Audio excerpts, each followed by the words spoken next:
नाशिककर रिपाइंग कार्यकर्ते पदाधिकारी आणि विशेषतः रिपाइंग एचे नाशिक जिल्हाध्यक्ष प्रकाशजी लोंढे यांच्यावरील प्रेमाखातर नाशिक मार्गे पुढे जाणारे केंद्रीय सामाजिक न्यायमंत्री तथा रिपाइंग एचे राष्ट्रीय अध्यक्ष रामदासजी आठवले हे थांबले नाही तरच नवल।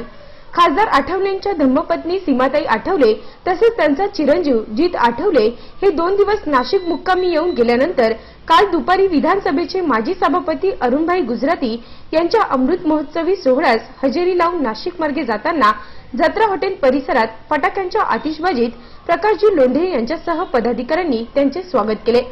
शासकीय विश्रामगृह सिंहगड येथे प्रकाशजी लोंढे यांच्याशी अर्ध्या तासाच्या गूढ चर्चेनंतर नगरसेविका दीक्षाताई लोंढे नानाजी लोंढे यांच्या कार्यकर्त्यांसह पुष्पगुच्छ देऊन सत्कार केला। विद्युत रिपाइंग कामगार संघटनेसह शेतकऱ्यांनीही खासदार रामदास आठवले यांना निवेदन दिले। यावेळी खासदार आठवले यांनी आपल्या नाशिक भेटीविषयी माहिती दिली। चोपडा सहकारी बँकेचा 75वा वाढदिवस आणि अरुण गुजरात यांचा 75वा वाढदिवस होता। त्या निमित्तानं सर्व पक्षाच्या नेत्यांना बोलावलं शुभेच्छा देण्यात आल्या आणि त्यांना उदंड आयुष्य लाभो अशा पद्धतीने भूमिका सगळ्यांनी व्यक्त केलेली आहे।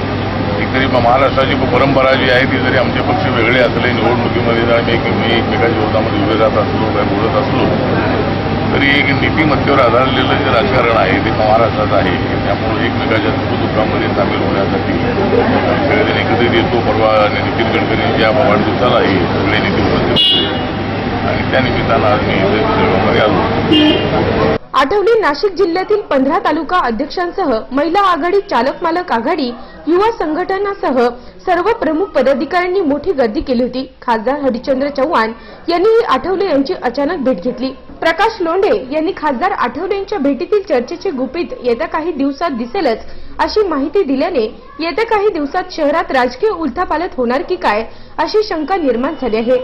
रिपब्लिकन पार्टी ऑफ इंडियाचे लोकनेते माननीय आमदार रामदासजी आठवले साहेब यांचा हॉटेल जत्रा आडगाव नाक्यावर आम्ही साहेबांचं स्वागत करण्यात आलं।